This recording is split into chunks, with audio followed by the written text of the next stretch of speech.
You are tuned into the Dr. Tyna Show with Dr. Tyna Moore. For more, visit drtyna.com.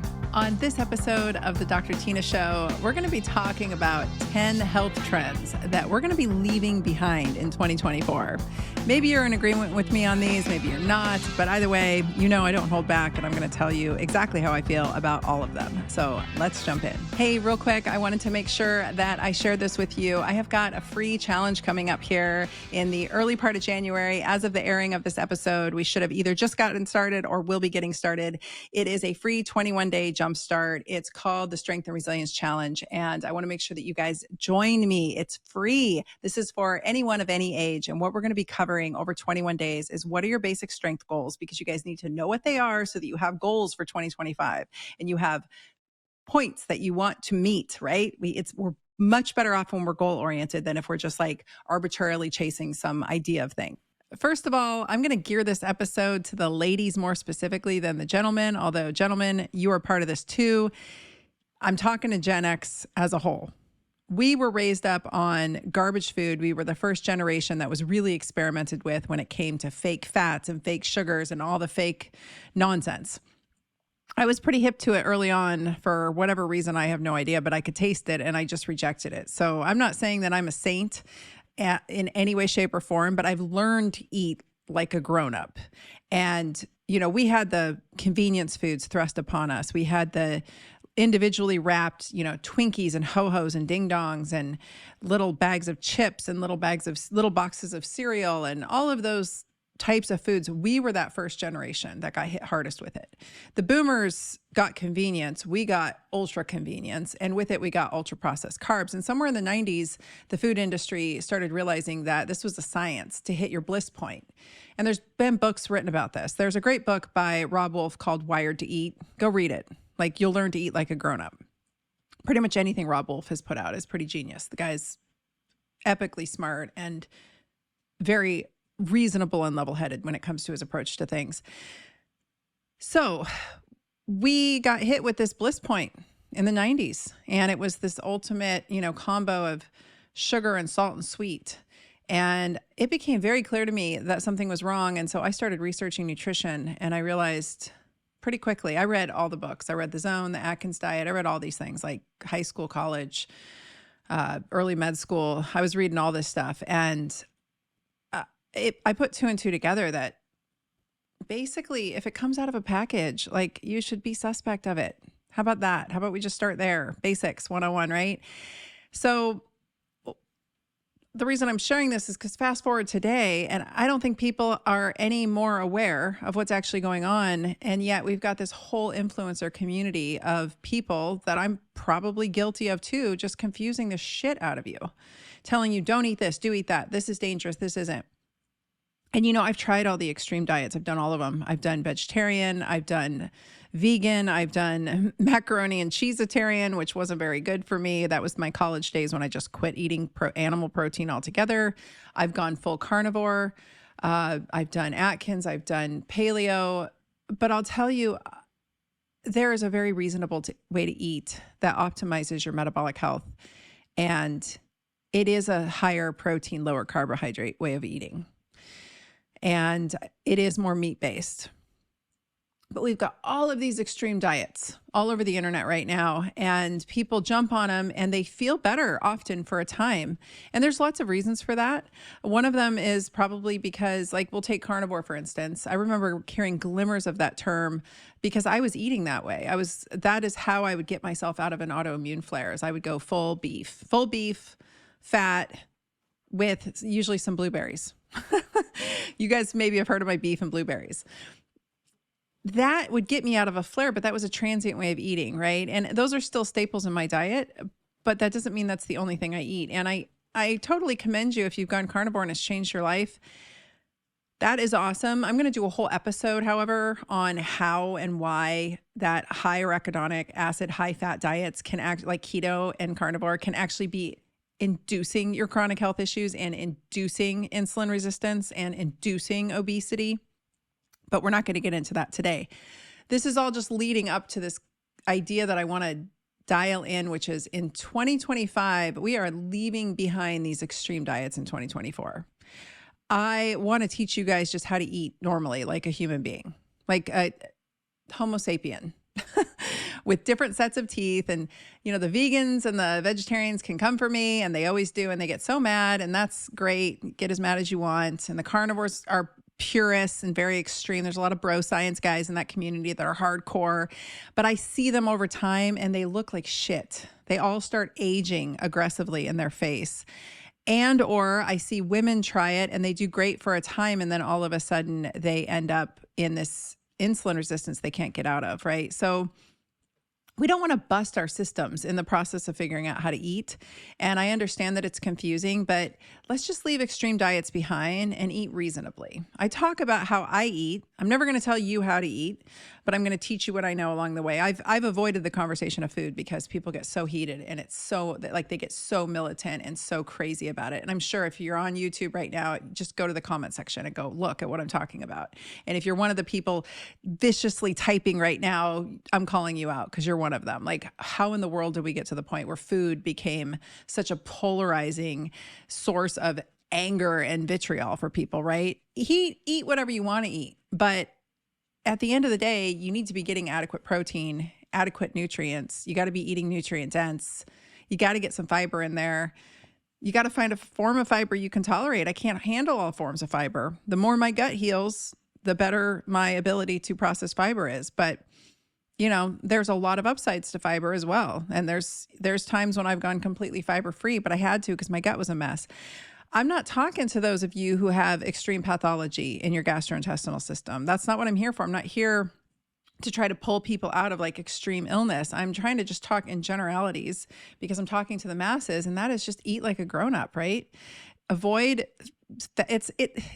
we can talk about oils all day. I need to do an episode about it.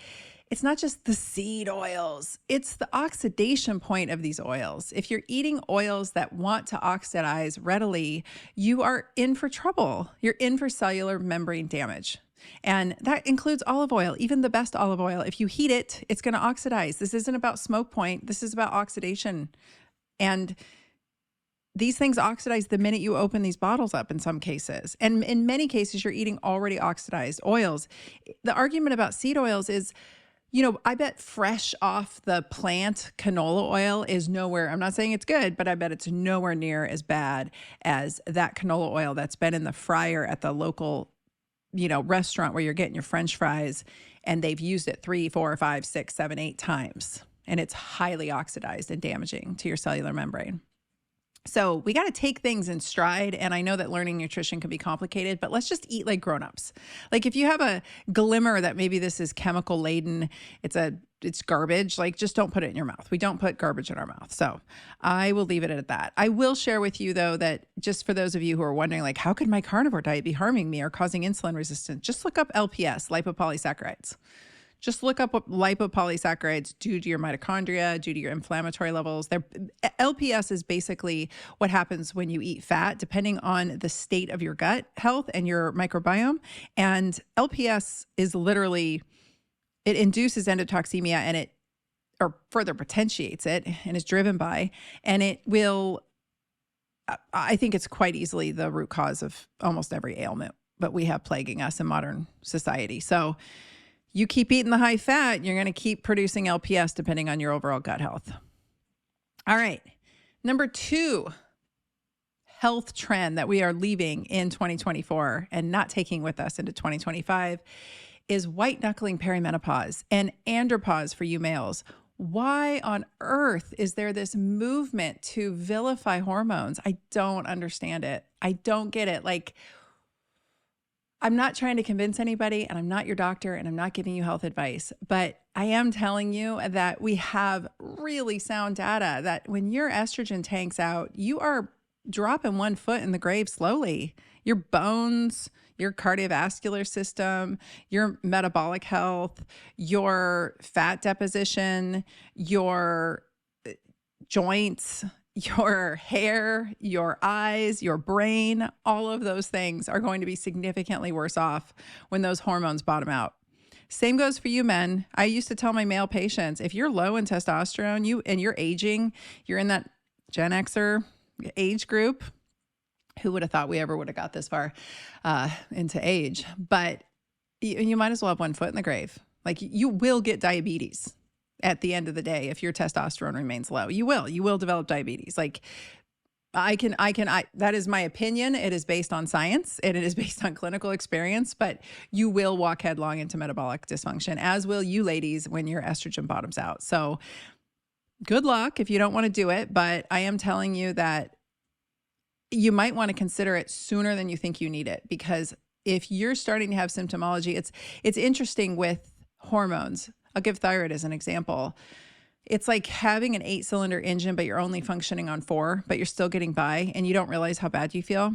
That's how hypothyroidism feels. And it goes undiagnosed and untreated in the majority of people. Same goes with hormones. So if you want a white knuckle middle age without hormones, more power to you. I think it's asinine.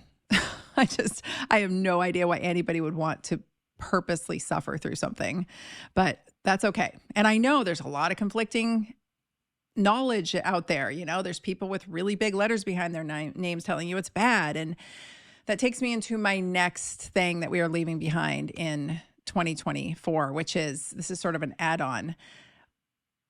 Could the male chiropractors and health professionals and just influencers who have absolutely no ability to prescribe hormones and have no clinical experience doing so, could they please just shut the fuck up about how dangerous hormones are for women while simultaneously trying to sell them expensive supplement protocols and packages? I think we all know who I'm talking about. There's a few of them out there. And I love you chiropractors. I am one of you. I am a chiropractor. I love my chiropractors. I love my dudes. I love my dude doctors. This is not a diss on male doctors or male health professionals.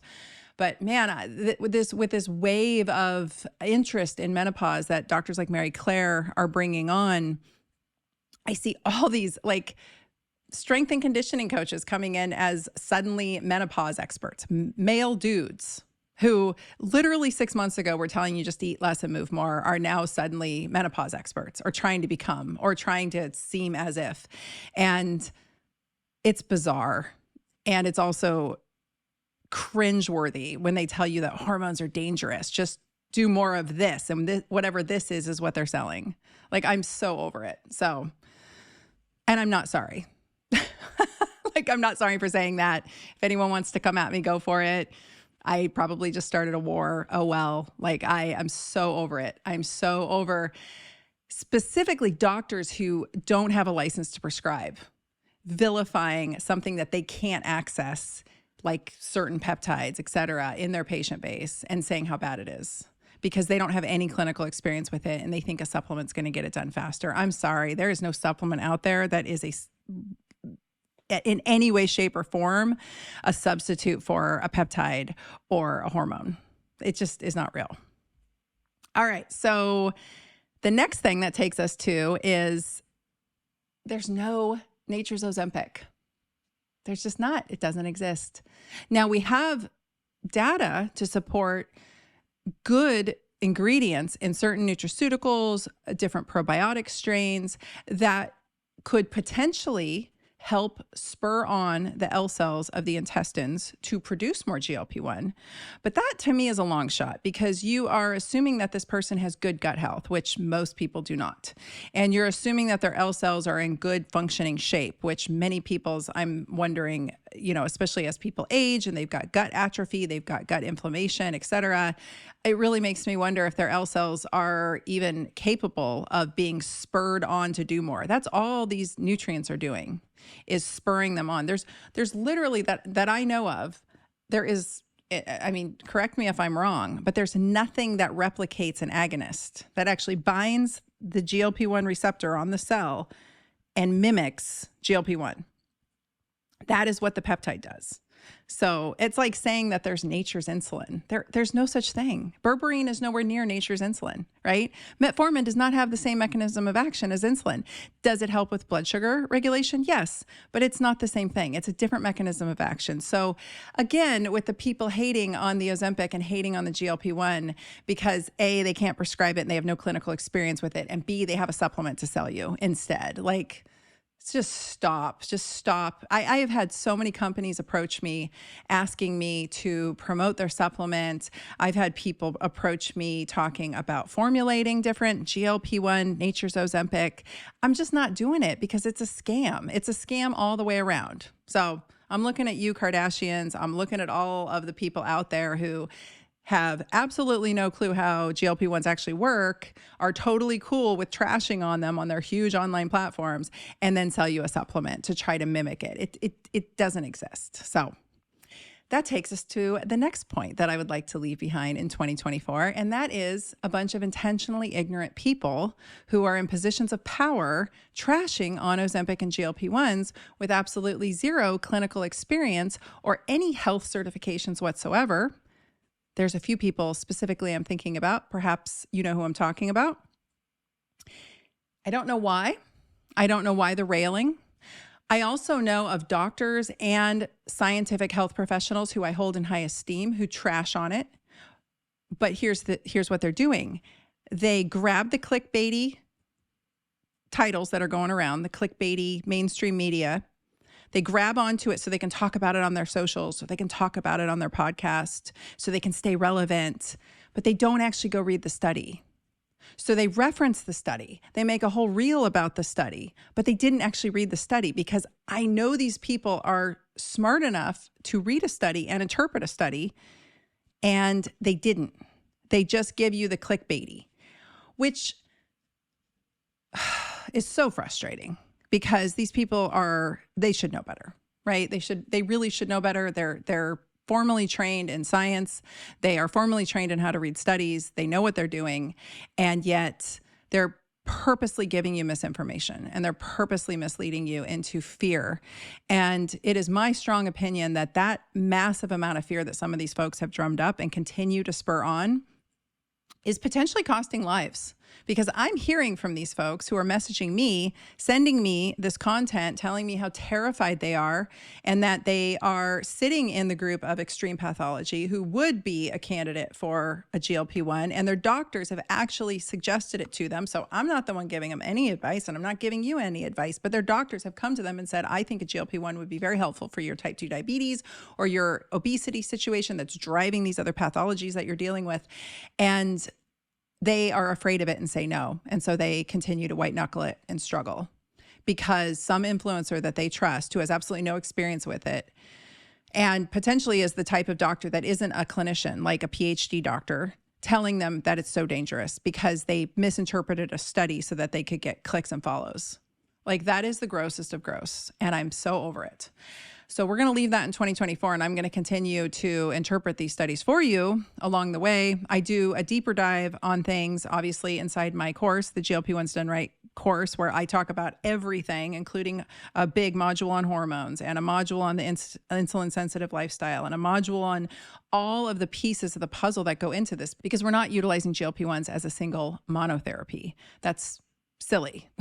That's not a responsible way to do it, in my opinion. I know a lot of folks are doing it that way, and I am glad if it's working for you, but I'm here to tell you that the real concern here is receptor sensitivity, and you can't just crank the dose up and hope for the best. Eventually, your cells will become resistant to hearing that signal, and the peptide won't work for you as well anymore, or at all. And I'm seeing that, and I'm hearing from people in real time about that. So that's why I created this course for clinicians and health professionals to learn how to do it right. But also, I've opened it to the general public so that they can get educated, because education equals empowerment.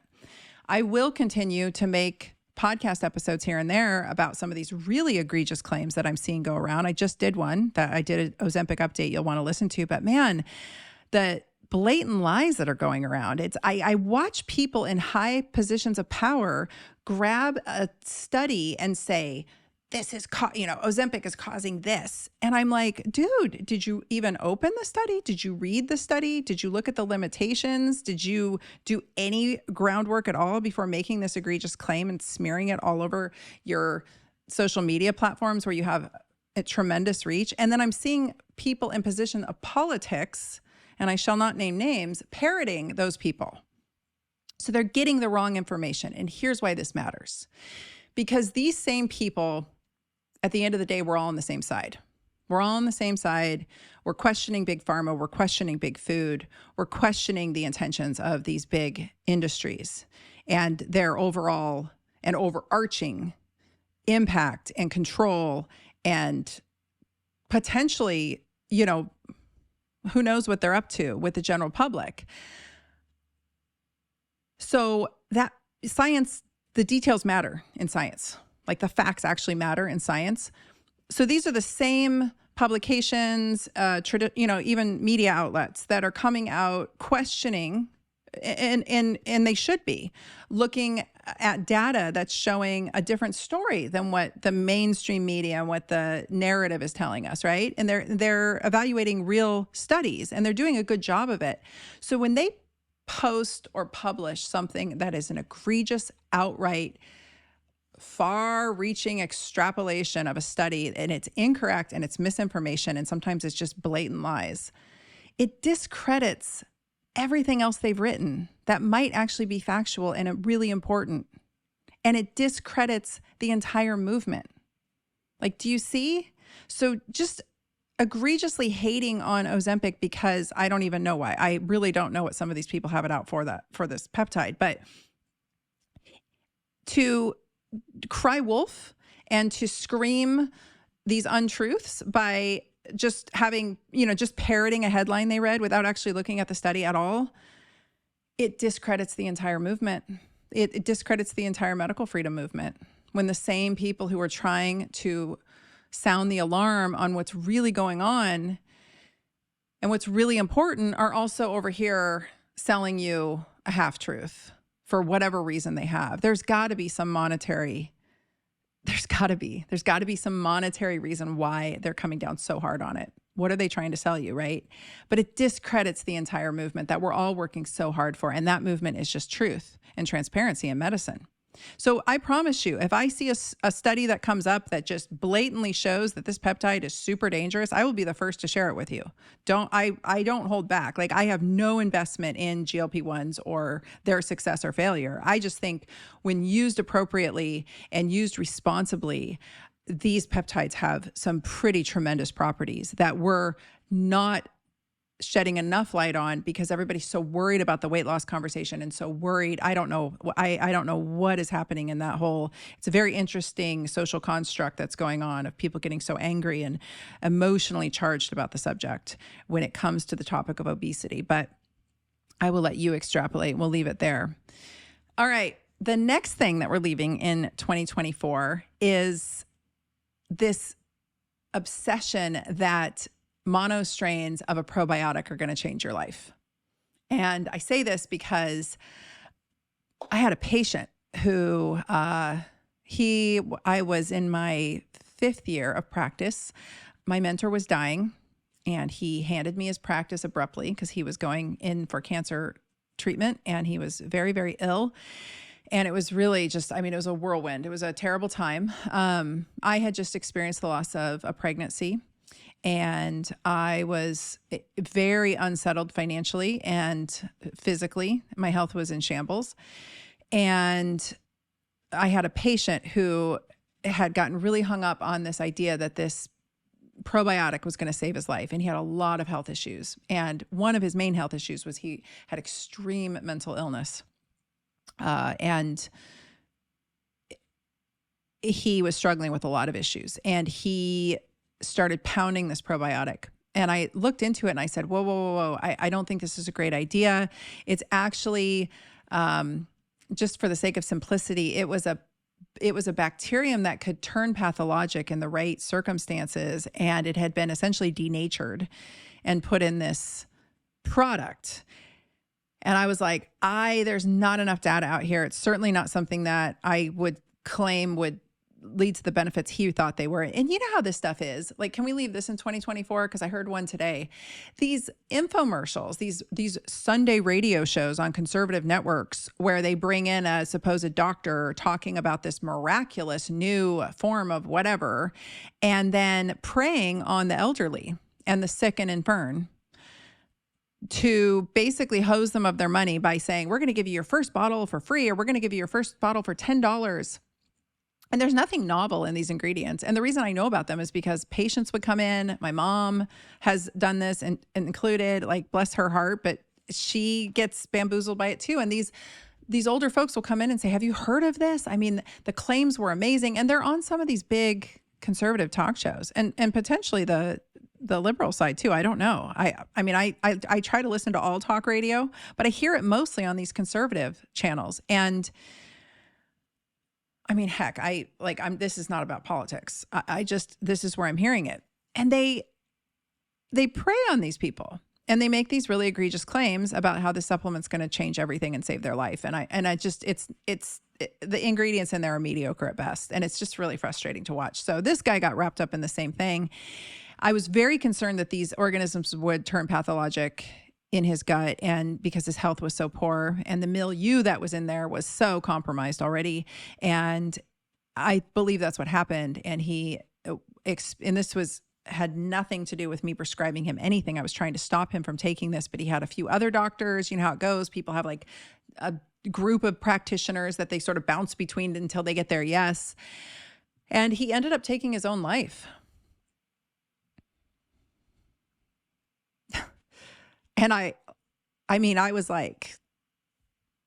a baby doctor, when it happened. And because he was in so much agonizing stomach pain, and it had, your I can't even talk, your gut bugs could really mess up your brain functioning.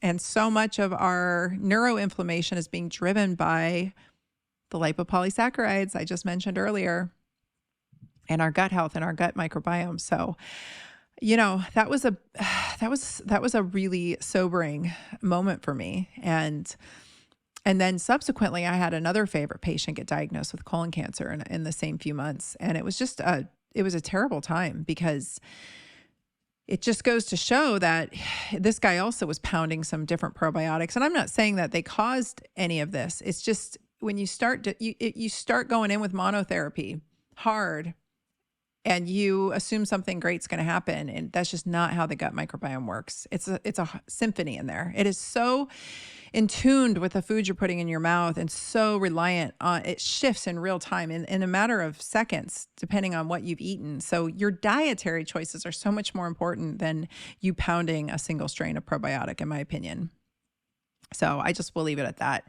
But this obsession with people coming in, because you guys message me all the time, and I'm never going to answer you, by the way. I'm never going to stop and be like, here, let me break down exactly what I think of this. But you guys hear about supplements, you get excited, or maybe there's some MLM company trying to sell you something, and you guys drop it into my DMs on Instagram, and you're like, I'd love your thoughts on this. And it's like, no, I'm not going to stop what I'm doing and give you my thoughts on this, because that would be like multiple paragraphs.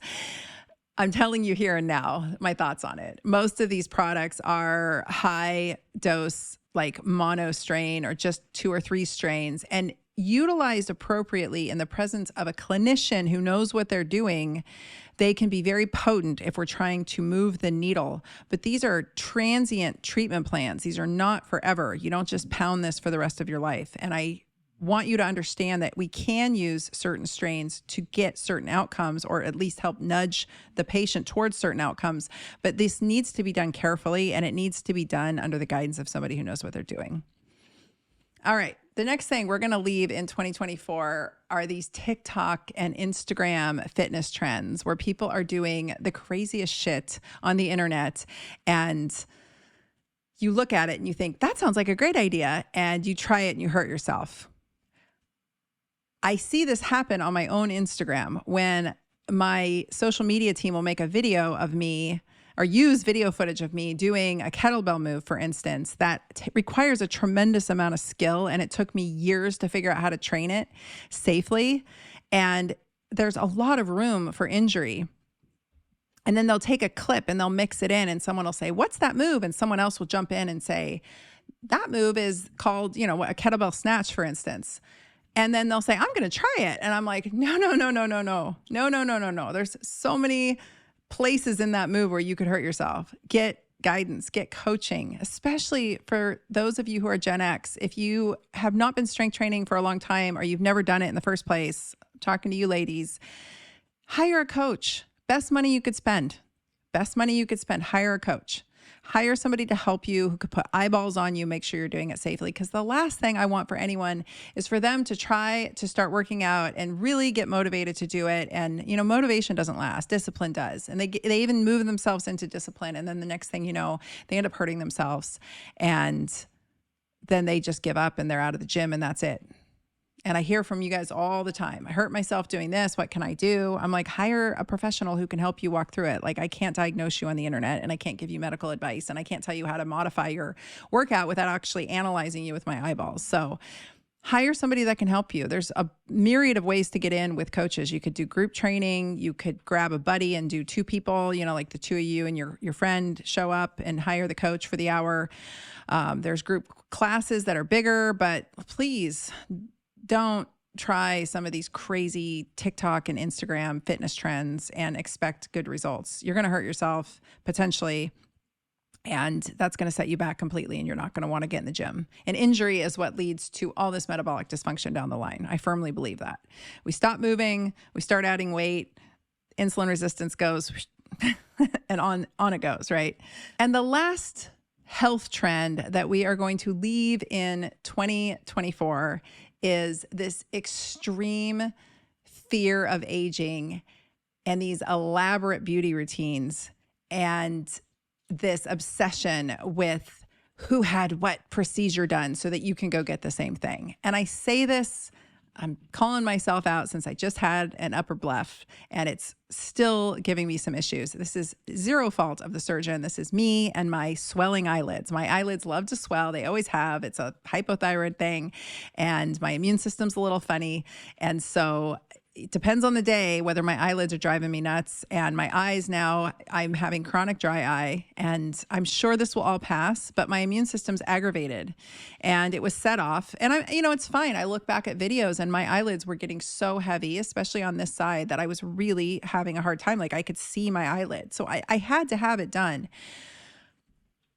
But we don't need these 16-step beauty routines. You guys, you need like a good gentle cleanser. You need something that's going to moisturize your skin and not strip or mess up your skin barrier.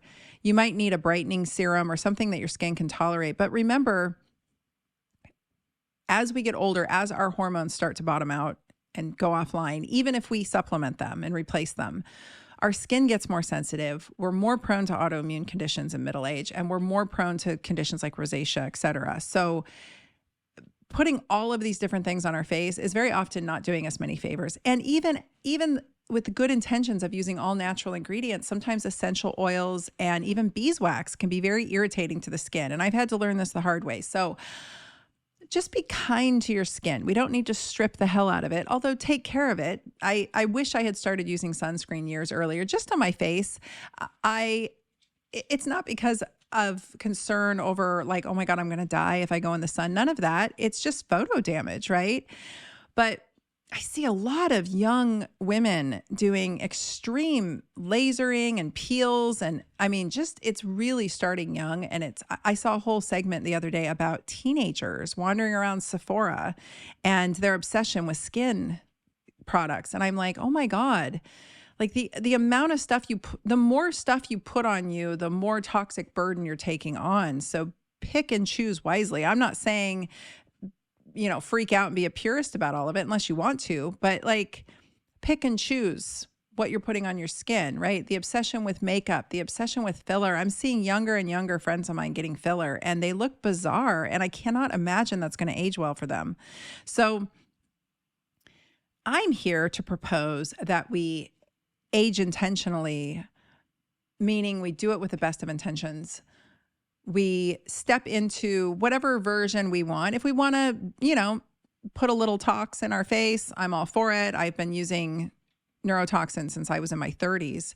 And it's not just because I want to look better. It's because I actually, and there's good data to support this, which wasn't around when I was hypothesizing this was what was happening, but I was trying to tell my doctor friend who was utilizing the Botox on me, I was like, this literally improves my mood significantly. And then when I started offering the service in my clinic, My patients were telling me that it was helping them with their depression. It was helping them with low mood.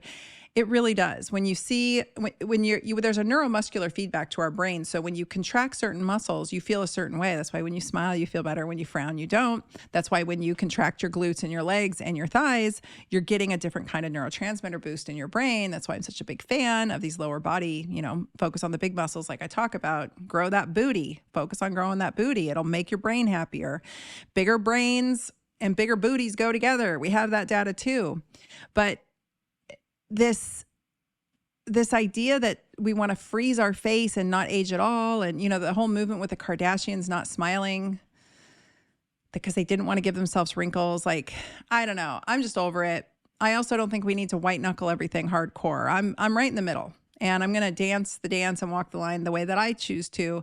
And I hope that you will too. But just know that this isn't the time to increase stress. Like, we are very stressed out as a society, and middle-aged women are particularly stressed out for a lot of reasons. One is we have been working our asses off to raise our children or to get to where we are in our careers, and or both. And maybe our children are now adults and they're, flying the nest. There's a transition that happens there. There's also just this concept of like your body starts sort of rejecting you in middle age. And so you fight harder to maintain the figure. So we're like fighting for everything. And I just want to step into my comfort phase, right? Like, I want to stay fit. I want to stay juicy. I want to stay agile. I want to stay pretty. But I just would prefer comfort over pain and having to fight for everything. Like, it's so many middle-aged women that come into my clinic are so revved up. Like, they're just so revved up, and they're trying harder and harder and harder and harder. And it just backfires in middle age. The harder you try to work out, the heavier set you tend to get. The more you pack on belly fat because you're cranking the cortisol. The harder you mess with your face, often the weirder looking people get, right? So, and the harder that you try to maintain your brain power without considering that you might need some freaking estrogen to help your brain stay healthy, it just drives this anxiety cycle, right? Our ADHD worsens as we hit middle age. Our autoimmune propensity worsens. All of these things are already happening to us, and then we're just trying to fight our way out of it. And I just want to invite you in 2025 to step back, take some breaths, focus on mindfulness and calming the nervous system down, and realizing that we don't need to fear aging. We don't need to fight all the time. We might want to just embrace comfort, and we might want to get rid of these elaborate morning routines or not pay attention to them when the influencers on Instagram are doing them.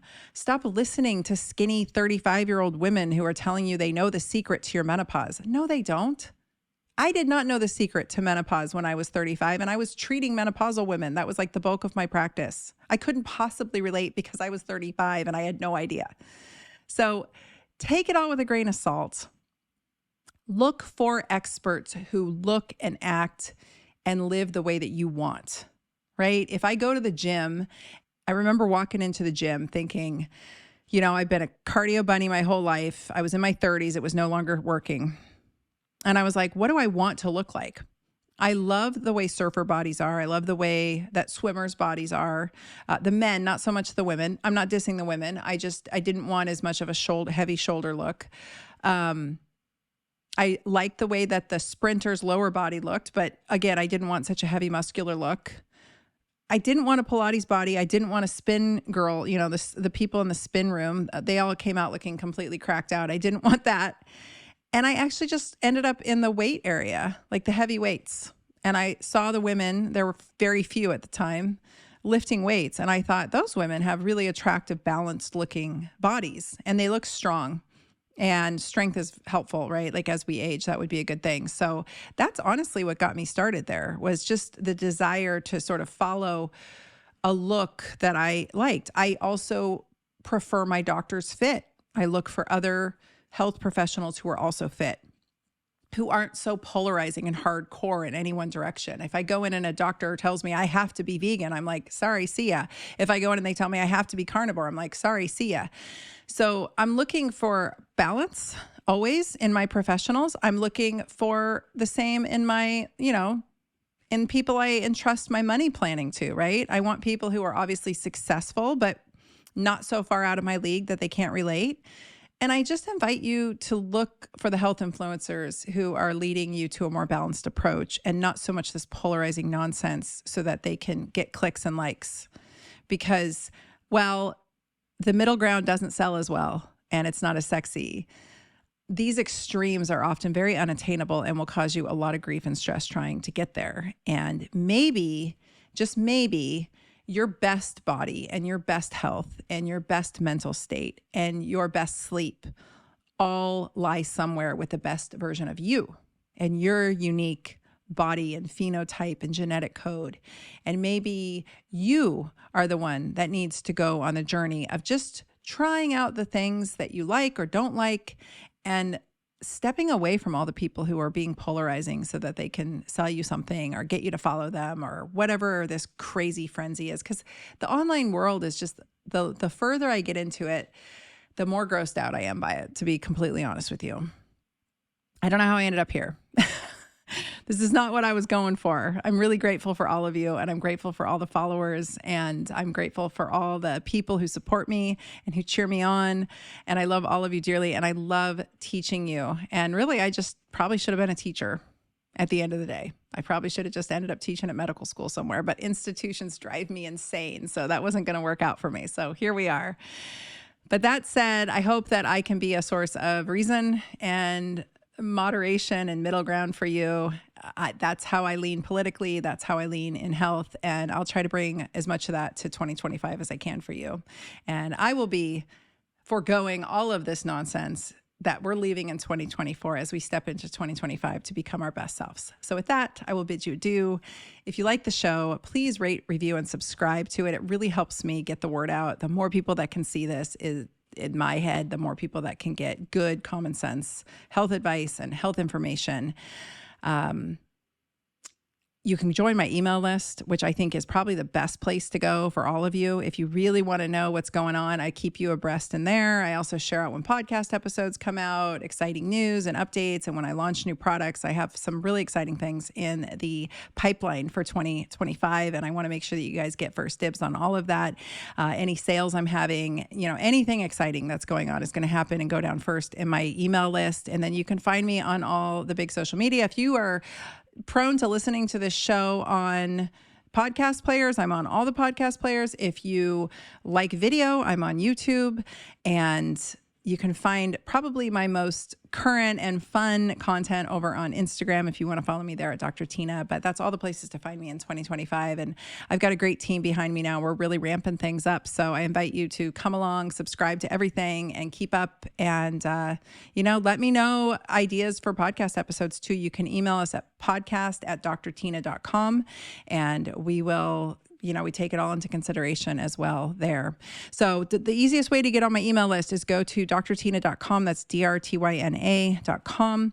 And right at the top, there's a big red button that says Assess Your Metabolic Health. You can click on that. It'll take you to a form where you can share your name and email. We'll send you out a free form that gives you it's the international guidelines for assessing your metabolic health. It's the international guidelines for metabolic syndrome. And I've had it up there for years, and I want more people to take advantage of it because the idea is that it's educational for you. And it several of these measurements you can do at home. If you have some labs laying around from any physical exam you've had done recently, you can grab your labs and you can check and you can know where you stand with your metabolic health going into the new year.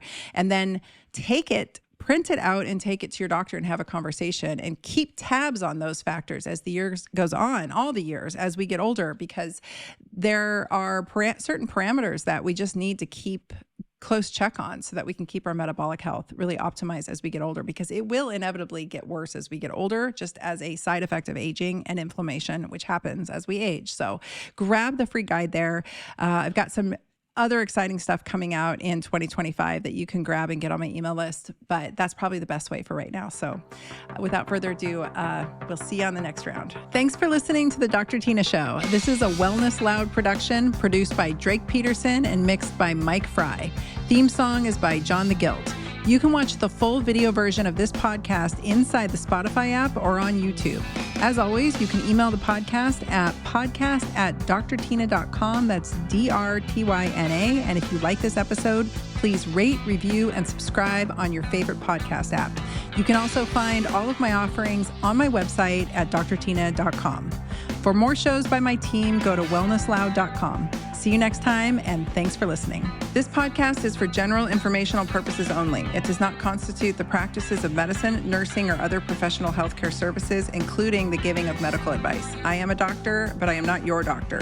No doctor-patient relationship is formed.